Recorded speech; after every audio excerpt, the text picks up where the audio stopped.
This video is brought to you by That Snazzy iPhone Guy and iRescue.com.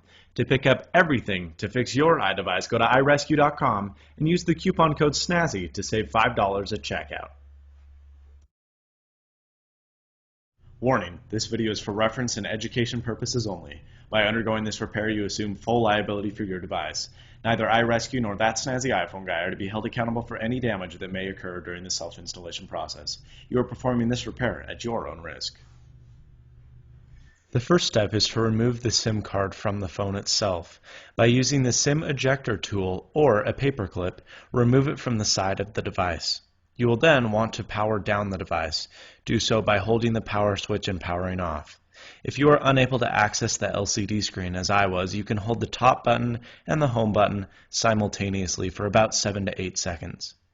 Now on the bottom there are 2 screws, and those will need to be removed and set off to the side. Be sure to keep track of them, we don't want to lose them. You're now going to take the back cover and simply slide it up. It will then be able to be pulled directly off from the device. Now it's time to remove the battery from the compartment. You can do this by unscrewing the screw, which is attaching the connector to the motherboard. Once you've unscrewed it, place it in a safe location that differs from the screws that you just unscrewed. Try to keep them staggered and separate so that it won't be as difficult to put them back together. You will now be able to remove the connector from the motherboard. You can do so by using a screwdriver or a case opener tool. It is a little bit difficult, but don't worry, it's a little bit resilient. There's not a very high chance that you're going to break it, so don't be worried by popping that off. You'll now notice that there's a little bit of a metal wedge. You'll need to pull that out and place that off with your screws. We'll put that in back later. Now you're going to need to remove the battery itself. It is glued in there, so it may take several trial and error attempts. Don't be worried if it doesn't come out the first time. It will take a little bit of working and nagging, and you shouldn't damage any of the internals. Just be a little bit careful. You're now going to need to remove a plate that is on the side of the device. This plate is covering a connector, and this connector attaches both the dock connector and the microphone to the motherboard. So you're going to need to unscrew this. There's 2 screws. There's a larger one on the right and a smaller one on the left. Don't be too worried about keeping them separate, but you will want to note that when we reassemble it. Just place them in their own selective corner on your table where you're keeping your screws. You can now pull the plate off once both screws have been removed and place that with the screws that you have just removed also. Once you have removed this plate, you will need to remove another plate which is on the top of the device. There are 5 screws that need to be removed. At the very top of the device, aka the teal one, you will notice that it is significantly longer than the other 4 screws. However, there are 4 different varieties of screws, and only the orange ones are the same. So please put them all together, as we will need to put them into their correct spots once we've finished this procedure.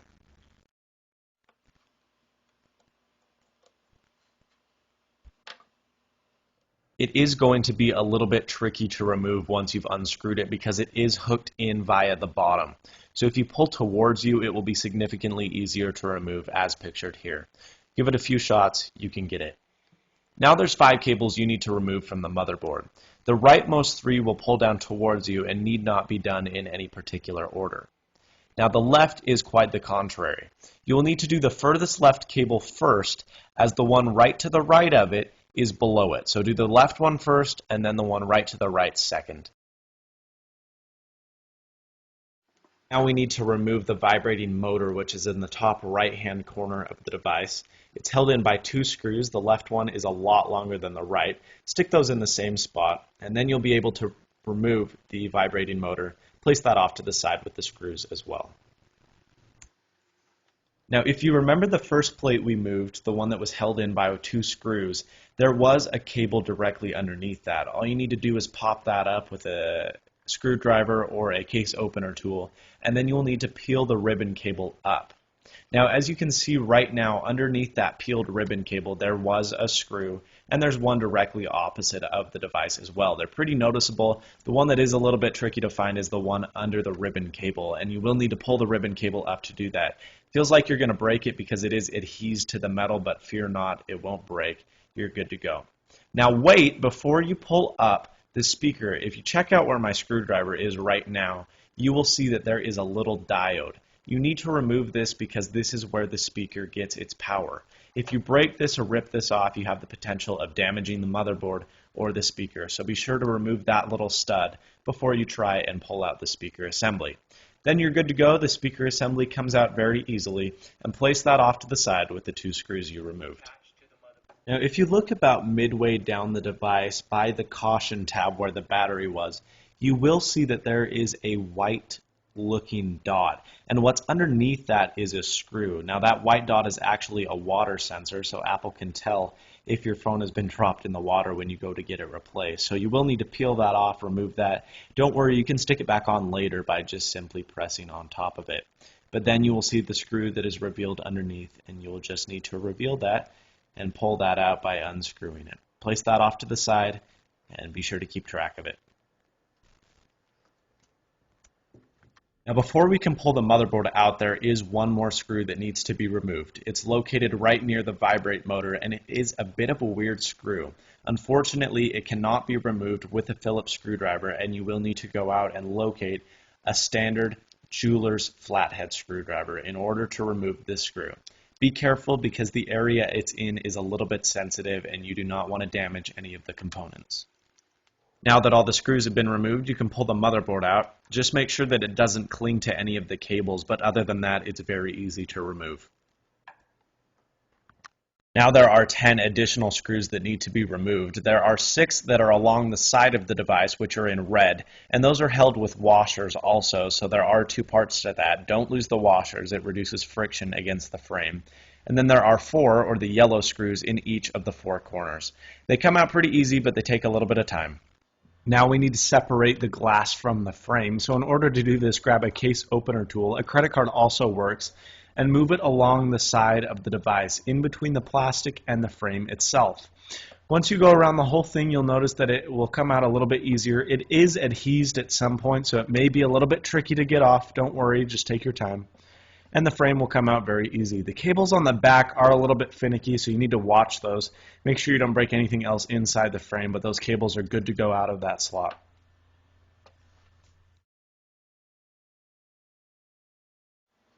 Take your new digitizer and screen combo that you ordered from iRescue.com and pull it out of the packaging that they give you. We're now going to fit it back into the frame so that we can put it with the rest of the device. So you're going to feed the cables back the way you got your original glass out, through that slot right there. It's going to be a little bit tricky, and one thing you're going to want to ensure is that the cable behind, the digitizer cable, the one that's on top, is you want to make sure that it goes through all the way, and my head gets in the way here, I apologize for that. But you're going to want to make sure that the cable goes all the way through, because it is a huge pain in the butt if you accidentally pinch that cable. You also run the risk of ruining the digitizer itself. So ensure that before you screw it in, that screw is to where it needs to be.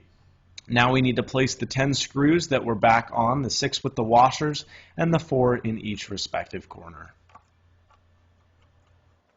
Now that our digitizer has been fit, we need to throw the motherboard in there as well.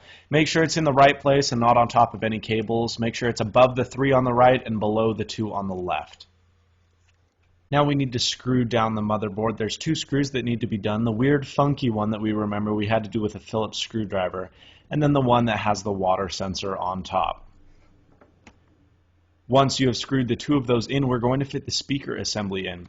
If you look at that notch that's on it, that needs to go below the motherboard, but the rest of the speaker needs to go on top of it. It's a bit of a weird angle, but if you saw, I kind of went in with a 45-degree angle, and you can push it down to where it needs to go from there.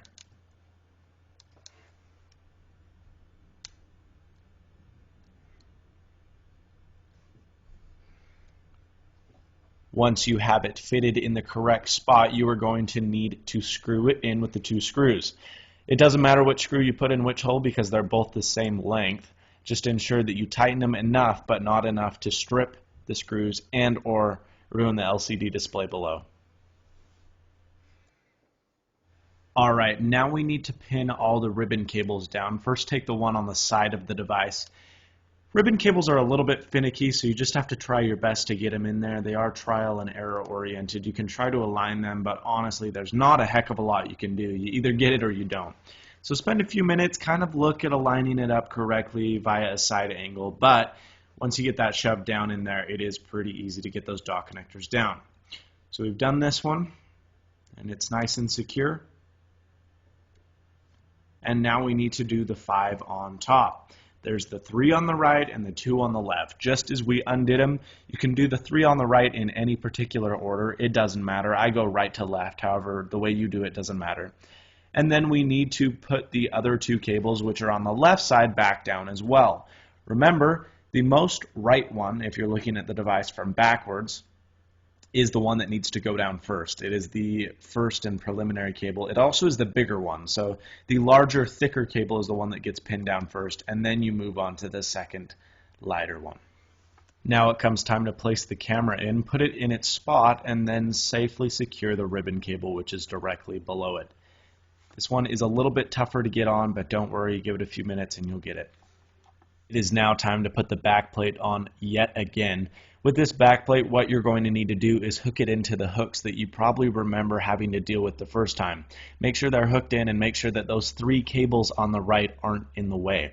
Now you'll notice that there are 4 different types of screws. There's a yellow screw, which is a lot shorter and a lot smaller than all the other ones. I think it's blue threaded, and that goes in that spot. The orange ones are the next shortest ones. They're both the same size, and put those in the orange one by the camera and the rightmost screw.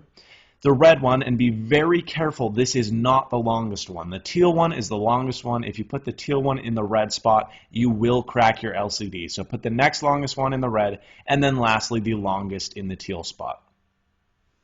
Now we need to affix the side plate. There are 2 different screw lengths. The longest one goes to the right side. So put the long one and the bigger one on the right, and then the smaller one goes on the left side. Very simple, very easy to do. Now if you remember that little bracket dude we had, you're just going to stick him down in there, and he'll stay nice and easy as long as you hold it. If you let go of the bracket, it may move around while you're trying to affix the battery. Now as for the battery cable, you're going to want to make sure that none of it sticks out of the outer casing. Ensure that it does stick against the device and stays near the battery. Now the battery switch is actually kind of difficult to get in, so for that ribbon cable you do need to ensure that it is in the right spot, but once you are sure that it is aligned correctly, you need to add quite a bit of force in order to get it to stay. You're then going to take your screwdriver with the screw and screw that back into place. Now take your back cover and set it slightly apart. Now you're going to press downward and re-enclose that. Take your screws and screw the bottom of the phone back up. And that's it. You've completed your installation. For checking and troubleshooting, always be sure to turn the phone on, make a telephone call, go in a dark room, and make sure that the ambient light sensors, the proximity sensors, the speakerphone sensors, the LCD, and the digitizer all work correctly. Be sure to subscribe, rate, and comment, and as always, stay snazzy.